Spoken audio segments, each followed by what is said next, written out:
This is Sanjeev Malik. I welcome you to my YouTube channel English by Sanjeev sir. इस video में हम discuss करेंगे adverbial clause of concession, जिसको adverbial clause of contrast के नाम से भी जाना जाता है। इससे पहले वाली स्लाइड में हम कर चुके हैं adverbial clause of time, adverbial clause of time. इसमें हम डिस्कस करेंगे एडवर्बियल क्लॉज ऑफ कंट्रास्ट। अब देखते हैं सेंटेंस के द्वारा। Although he ran fast, he lost the race. कोई आपसे ये पूछे कि सेंटेंस कितने हैं, तो आप क्या करोगे? फुल स्टॉप काउंट करोगे। आपने देखा फुल स्टॉप तो एक है, अगर फुल स्टॉप एक है तो इसका मतलब सेंटेंस हुआ एक। अब सेंटेंस की तो अलग अलग टाइप होती है। सेंटेंस सिंपल भी होता है, सेंटेंस कंपाउंड भी होता है और सेंटेंस कॉम्प्लेक्स भी होता है। अब हमें कैसे पता चले कि कब सिंपल, कब कंपाउंड और कब कॉम्प्लेक्स?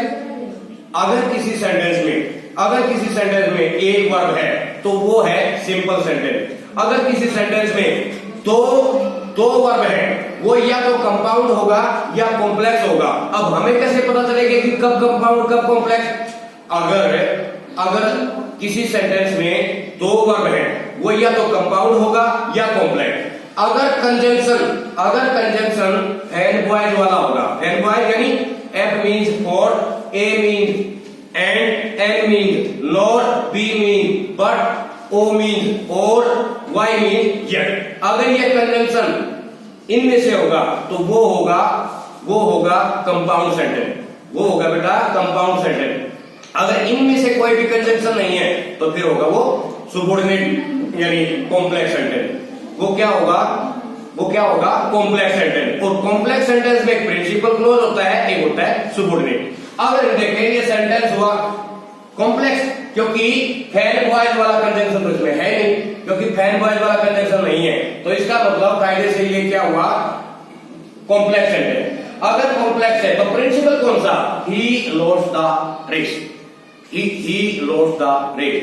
प्रिंसिपल क्लॉज ये है। और सबऑर्डिनेट कौन सा है? Although he ran fast, although he ran fast. अब सवाल ये है, ये एडवर्बियल क्लॉज ऑफ कंट्रास्ट होता क्या है? कंट्रास्ट होता क्या है?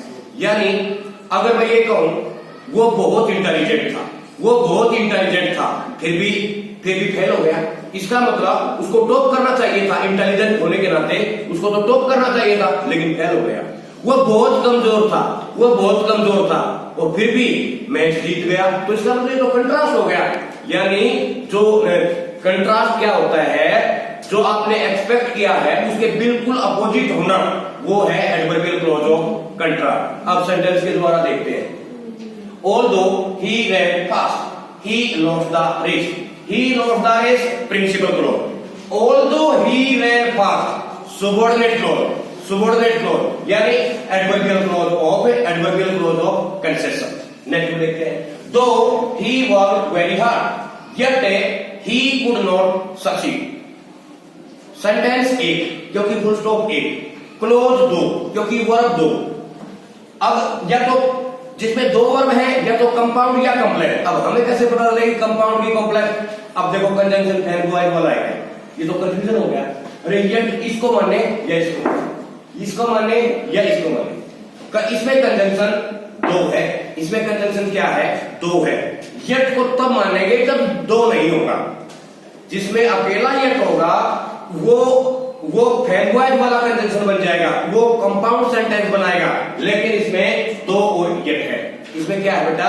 दो और यट है। तो इसका मतलब दो ही वर्क वेरी हार्ड, ये हुआ सुबॉर्डिनेट क्लॉज, और ही कुड नॉट सक्सीड, ये हुआ प्रिंसिपल क्लॉज। ये क्या हुआ?